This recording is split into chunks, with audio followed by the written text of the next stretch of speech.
तो चलिएगा दोस्तों, स्वागत है आपका आपके अपनी YouTube चैनल CGPSC अड्डा में। मेरा नाम अजीत कुमार दास है। दोस्तों, आज का जो पर्टिकुलर वीडियो है ना, आप सभी साथियों के लिए बहुत ज़्यादा खास इसलिए भी होने वाला है क्योंकि आप लोग से जुड़े कुछ बहुत इंपॉर्टेंट मुद्दों पर इस वीडियो के माध्यम से हम लोग काफ़ी डिटेल में चर्चा करेंगे। सबसे पहला और मोस्ट इम्पॉर्टेंट मुद्दा है 33,000 शिक्षक भर्ती का, जिस पर वर्तमान के डेट में देखिएगा कोई विशेष मूवमेंट्स वगैरह हमको आगे देखने को नहीं मिल रही है। और इसी बीच ये जो युक्तियुक्तकरण वाला फैसला ले लिया गया ना, इसका टोटल विरोध हो रहा है। और एट प्रेजेंट सिचुएशन ये है कि देखिएगा सब कुछ आउट ऑफ कंट्रोल होता हुआ जा रहा है। क्या है पूरा माजरा, काफी डिटेलों में इस पर हम चर्चा करेंगे। सेकेंडली देखिएगा, आज सुबह सुबह वह छात्र जो देखिएगा बहुत लंबे समय से अपनी हक की लड़ाई लड़ रहे थे, अपनी बातें वगैरह रायपुर में जा जाकर मंत्री महोदय जी के पास रख रहे थे और मांग कर रहे थे कि उनका जो हक है वो उन्हें दे दिया जाए। और बहुत कुछ जो प्रतीकात्मक चीजें होती है ना, वो भी उन्होंने किया, जैसे कि राखी देना और सब कुछ देना, तो बहुत कुछ किया। देखिए, ये जो सारा संघर्ष इन्होंने किया था, इसका फल फाइनली आज सुबह सुबह इनको मिल गया है। जी हाँ, यहाँ पे मैं बात कर रहा हूँ एपेक्स बैंक भर्ती वाले छात्रों की, जिनका सिलेक्शन वगैरह हो चुका था, बस ज्वाइनिंग और डीवी बचा था। आज देखिएगा उसको लेकर फाइनली आज जो ऑफिशियल डॉक्यूमेंट्स वगैरह रिलीज हुए विभाग के द्वारा, और इन छात्रों को काफी जो है चयन वगैरह मिला है। क्या है पूरा माजरा, इस पर मैं काफी डिटेल में चर्चा करूंगा। और साथ साथ देखिएगा, ये सब जो हुआ है ना, इससे उन छात्रों को भी बहुत ऊर्जा मिली है जो अन्य भर्तियों के लिए प्रयास कर रहे थे, अपने हक के लिए प्रयास कर रहे थे। उनका देखिएगा ये एक माइंडसेट क्रिएट हो गया है कि अगर प्रॉपर तरीके से विरोध वगैरह दर्ज किया जाए ना, तो हमारी भी मांगे वगैरह पूर्ण हो। तो क्या मांगे हैं, कौन सी भर्तियां हैं और क्या बातें हैं, इस पर मैं आगे बात करने वाला हूँ। इसके अलावा देखिएगा दोस्तों, छत्तीसगढ़ शासन की एक मोस्ट इंपॉर्टेंट भर्ती जो देखिएगा बिल्कुल नई प्रकार की भर्ती है, जो कि देखिए आप सभी को रोजगार के एक बहुत बड़े अवसर प्रदान कर सकती है। उस पर देखिए वित्त विभाग की मंजूरियां स्वीकृतियां वगैरह मिल चुकी है। क्या है पूरी बात, इस पर काफी डिटेल में डॉक्यूमेंट्स के माध्यम से चर्चा करेंगे। तो आपको इस वीडियो के लास्ट तक जरूर बने रहना, तभी आप चीजों को समझ पाएंगे। चलेगा, इन समस्त बहुत इंपॉर्टेंट मुद्दों पर डिस्कशन वगैरह आगे बढ़ाते हैं। बाकी वीडियो के स्टार्टिंग में छोटी सी रिक्वेस्ट कि वीडियो को लाइक करते हुए चलना है, चैनल को सब्सक्राइब करते हुए चलना है और शेयर करते हुए चलना है, ताकि आप लोग से जुड़े मुद्दे बातें वगैरह अपने उचित स्थान तक पहुंच सके और आप सभी का लाभ भी हो। तो चलेगा, इन पर मैं बात वगैरह आगे बढ़ाता हूँ। सबसे पहला मुद्दा जो है देखिएगा, छत्तीसगढ़ राज्य सहकारी बैंक मर्यादित रायपुर यानी कि एपेक्स बैंक भर्ती से रिलेटेड है। साइड में से रिलेटेड डॉक्यूमेंट्स वगैरह मैं ओपन करके रखा हूँ और चर्चा को आगे बढ़ाता हूँ। दरअसल आप में से बहुत से सिलेक्टेड छात्र होंगे इस पर्टिकुलर भर्ती के, जो लगातार अपनी बातें वगैरह प्रॉपर चैनल तक रख रहे थे, प्रॉपर प्लेटफॉर्म तक रख रहे थे, लेकिन आप लोगों को कुछ रिलीफ वगैरह नहीं मिल रही थी। रिसेंटली देखिए बहुत मीडिया बाइट्स वगैरह भी आप लोगों ने दिए और अपना जो विरोध है वो दर्ज भी कराया था।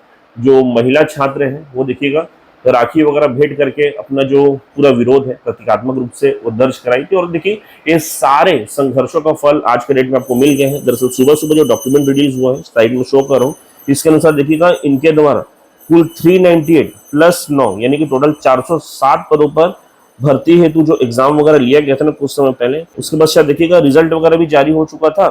और फाइनली आज के डेट में इसका जो डीवी एवं काउंसलिंग का डेट वगैरह रिलीज कर दिया गया है। अब मैं बता देता हूं, जो 398 अलग अलग पोस्ट है टोटल, देखिए इसका जो डीवी है ये 23 सितंबर से लेकर 27 सितंबर 2024 तक होना है। जबकि देखिए जो पात्र अभ्यर्थी रहेंगे ना, उनकी काउंसलिंग वगैरह 5 नवंबर से 8 नवंबर तक होगी। इसके पश्चात जो बाकी के बचे 9 पोस्ट है ना, उसके लिए यहाँ पे डीवी वगैरह जो है वह 30 सितंबर को होगा। और उसके पश्चात जो भी सिलेक्टेड छात्र होंगे, इनका जो इंटरव्यू होना है या फिर जो भी होना है, उसका डेट वगैरह या फिर जो बाकी डिटेल्स वगैरह है वो शेयर की जाएगी। बाकी देखिएगा आपको क्या क्या डॉक्यूमेंट्स वगैरह लेकर जाने हैं डॉक्यूमेंट वेरिफिकेशन हेतु, इसका पूरा ब्यौरा वगैरह इस पर्टिकुलर डॉक्यूमेंट में दिया हुआ है। सब कुछ मैंने ऑलरेडी हमारे टेलीग्राम ग्रुप में शेयर कर दिया, तो वहां जाकर से चेकआउट कर सकते हैं। बाकी आप सभी साथियों को बहुत बहुत बधाई, आपके जो संघर्ष किया उसका आपको फल मिला, इसके आपको बहुत बहुत शुभकामनाएं। अब देखिए ये जो आपकी संघर्ष की कहानी थी ना, ये बहुत लोगों के लिए एक प्रकार से देखिए प्रेरणा बन चुकी है। अब वो भी यह सोच रहे हैं कि जो हमारी मांगे अगर पूर्ण नहीं हो रही ना, तो हम लोग भी इस प्रकार से संघर्ष करेंगे तो कहीं ना कहीं हमारा कुछ भला हो जाए, हमको भी फल मिल जाए। अब देखिए ये जो एडीओ भर्ती वाले छात्र हैं, बहुत लंबे समय से तैयारी वगैरह कर रहे हैं और इस पर्टिकुलर भर्ती का वेट कर रहे हैं। आज सुबह मुझे मैसेज करके कह रहे थे कि सर अब हम लोग भी विरोध वगैरह दर्ज कराएंगे, ताकि हमारी भी भर्ती जल्द से जल्द जारी हो या फिर जो भी बाधाएं वगैरह आ रही है ना वो कट जाए। तो देखिएगा मैं आपको स्पष्ट कर दूं, आप लोग को कोई भी विरोध करने की आवश्यकता नहीं है, क्योंकि आप लोग की भर्ती वैसे भी जारी हो जा रही है। मैं आपको तो पल पल के अपडेट्स यहाँ पे देख ही रहा हूँ ना, और कुछ समय पहले जो मैंने आपको अपडेट दिया था उसके अनुसार देखिएगा जो फाइल है ना इस पर्टिकुलर भर्ती का, ये मूल विभाग से निकलकर व्यापम के पास पहुंच ही गया है। तो किस बात का विरोध करोगे यार। देखिएगा सीधी सी बात है, आप लोग की भर्ती बहुत जल्द जारी होगी। मैंने आपको एक्सपेक्टेड नोटिफिकेशन डेट भी बताया हुआ था, सितंबर अक्टूबर, जो विभाग के अनुसार मेरे को जानकारी मिली थी उसके अनुसार सितंबर या फिर अक्टूबर में आपको नोटिफिकेशन वगैरह जारी हो जाए। तो मेरे हिसाब से आपको पढ़ाई लिखाई में ध्यान देना चाहिए, ना कि विरोध वगैरह में, क्योंकि देखिए जो भर्ती ऑलरेडी जारी हो रही है उसके अलग से विरोध करने का क्या आवश्यकता है, समय क्यों बर्बाद कर रहे हैं।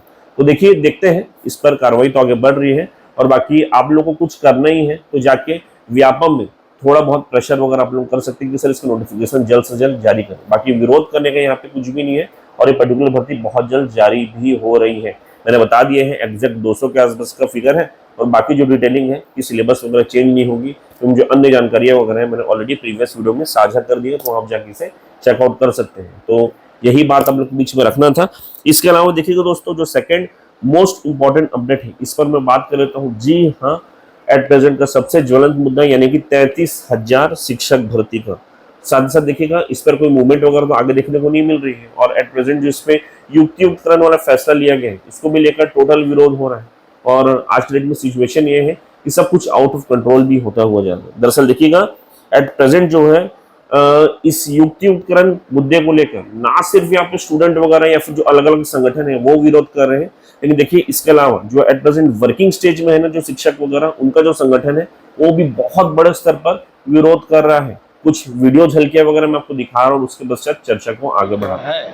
इसका एक प्रमुख कारण है कि विभाग ने 2008 में सेटअप जारी किया था, और वो जो सेटअप जारी हुआ है उस सेटअप के विरुद्ध या सेटअप के खिलाफ युक्तियुक्तकरण का नियम बनाया गया है। इस नियम में इतनी सारी विसंगतियां हैं जिसकी जितनी भी चर्चा की जाए कम है। सेटअप प्रत्येक शालाओं के लिए पहले से तय है, छात्र संख्या के आधार पर शिक्षकों की संख्या बढ़ाई जाती है, लेकिन यहाँ युक्तियुक्तकरण में पहले से ही प्राथमिक शाला में एक शिक्षक कम किया जा रहा है, मिडिल स्कूल में एक शिक्षक कम किया जा रहा है, और जब सेटअप तय है तो सेटअप के बाद शिक्षक अतिशेष कैसे हो रहे हैं, किनके निर्देश पर हो रहे हैं, आखिर इनको पोस्टिंग किसने दिया, ऐसे सारे जिम्मेदार अधिकारियों की पहले खोज की जानी चाहिए, और अतिशेष करने वाले अधिकारियों पर भी कार्यवाही तय होना चाहिए। शिक्षक अपने आदेश से कोई शाला में नहीं जाते हैं, या तो शासन से, प्रशासन से, या जिला शिक्षा अधिकारी या अन्य अधिकारियों के आदेश से जाते हैं। जब उनको मालूम है कि स्कूल में सेटअप 1-4 का स्वीकृत है, वहां पर 5वां, 6वां, 7वां की पोस्टिंग क्यों किया गया है, किस तरीके से किया गया, आखिर इसका कारण क्या है, इसके पीछे कौन सा ताकत काम कर रहा है। तो हम केवल ये कहना चाहते हैं कि जो सेटअप तय है उस सेटअप के आधार पर पूरे शालाओं में शिक्षकों की व्यवस्था हो, और अतिशेष जो पोस्टिंग करने वाले अधिकारी है पहले उसका चिन्हांकन किया जाए, उस पर कार्यवाही किया जाए, शिक्षकों का समायोजन उनके विवेक से किया जाए। अभी आप देख रहे हैं प्रत्येक शिक्षक के परिवार में माता पिता और उनके बच्चे हैं, सब व्यवस्थित हो चुके हैं। एक शिक्षक को अभी उनके अपने शाला से दूसरे शाला में भेजे जाने पर आप समझिए कि मानवीय संवेदना का क्या होगा, उनके परिवार का क्या होगा। ग्रीष्मावकाश में ये सब काम किया जा सकता था, लेकिन शाला चलते हुए इस बीच में शिक्षक के परिवार को बाहर करना गलत है। अतिशेष की जिम्मेदारी विभाग को लेना चाहिए, और सेटअप के आधार पर युक्तियुक्तकरण के नियम को ठीक से रखना चाहिए, अन्यथा युक्तियुक्तकरण का पूरा नियम दोषपूर्ण है, विसंगतिपूर्ण है, इसको निरस्त किया जाना चाहिए। स्कूलों को जो मर्ज किया जा रहा है उसके विरोध में हम लोग यहाँ पर हैं, क्योंकि स्कूल को मर्ज करने से संस्था प्रमुख और शिक्षकों का पद कम होगा।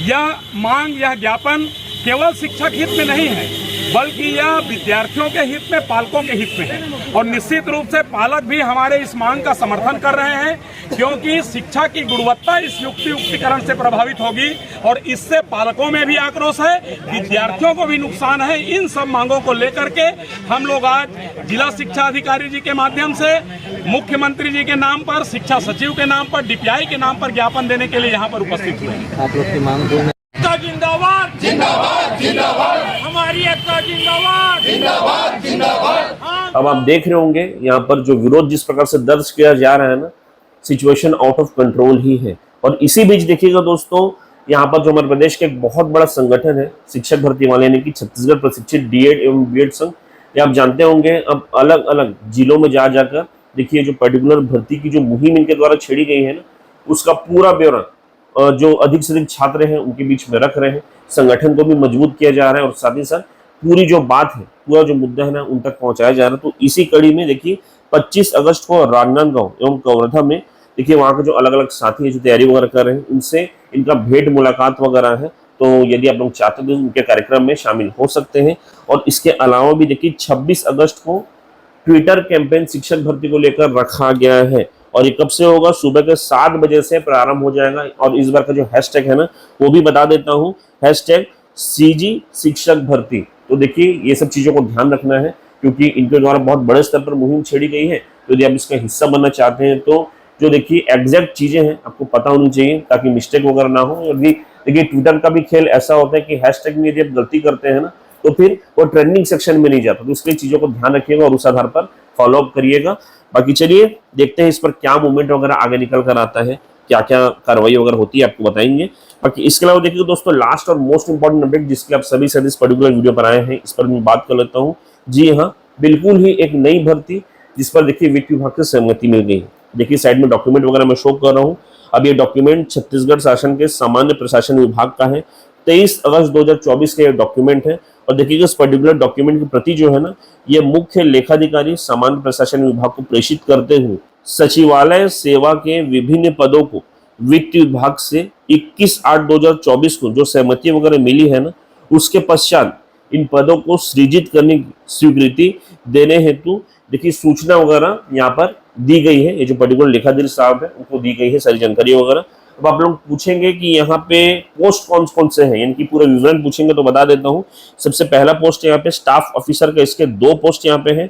सेकंड देखिए अनुविभाग अधिकारी, इसका 8 पोस्ट है। तीसरा निजी सहायक का 1 पोस्ट। चौथा स्टेनोग्राफर का 19 पोस्ट। 5वां वरिष्ठ सचिवालय सहायक का 66 पोस्ट। 6वां कनिष्ठ सचिवालय सहायक का 32 पोस्ट और 7वां स्टेनोटाइपिस्ट का 3 पोस्ट। इनकी कुल मिलाकर 31 पदों पर यहाँ पर इनके सृजन को स्वीकृतियां वगैरह मिली है। अब इसका आगे का प्रोसेस क्या होगा वो भी बता देता हूँ। अभी तो देखिएगा इनके सृजन को स्वीकृति मिली है, इनको डेवलप करने के लिए स्वीकृति वगैरह मिली है। अब आगे चलकर जब ये पोस्ट सृजित हो जाएंगे, इसके पश्चात देखिए इनमें से कुछ पोस्ट ऐसे होंगे जिन पर जो विभागीय कर्मचारी वगैरह है उनको ही डिपार्टमेंटल प्रमोशन वगैरह मिलेगा। लेकिन इसके अलावा कुछ ऐसे भी पोस्ट रहेंगे जो सीधी भर्ती से भरे जाने, तो वो क्या संख्या होगी, वो क्या रेशियो होगा, वो देखने वाली बात होगी। तो जो सीधी भर्ती वाले पोस्ट है ना, इन पर जितने भी जो बेरोजगार छात्र वगैरह हैं जो जॉब की तैयारी कर रहे हैं, उनके लिए नोटिफिकेशन वगैरह जारी होगा। तो आप सभी साथियों के लिए बहुत बड़ा मौका आगे चलकर जरूर खुलेगा। तो बिल्कुल देखिए तैयार रहिए। मैं बार बार यही चीज कहता हूँ कि आगे चलकर अपॉर्चुनिटीज बहुत सी खुलेंगी। ऐसा नहीं है कि भर्ती वगैरह नहीं आएंगी, बिल्कुल आएंगी। अपनी तैयारी को तगड़ा रखिए, बाकी आगे जो भी होगा उसका तो सूचना वगैरह आपको दिया जाएगा। चलेगा, इस वीडियो के माध्यम से मुख्य रूप से यही सब जानकारी आप लोग के साथ साझा करना चाहता था। आशा करूंगा कि वीडियो आपको पसंद आया होगा। यदि वीडियो आपको पसंद है तो वीडियो को लाइक करते हुए जाएगा, चैनल को सब्सक्राइब करते हुए जाएगा और शेयर करते हुए जाएगा। बहुत बहुत धन्यवाद। थैंक यू सो मच आप सभी का।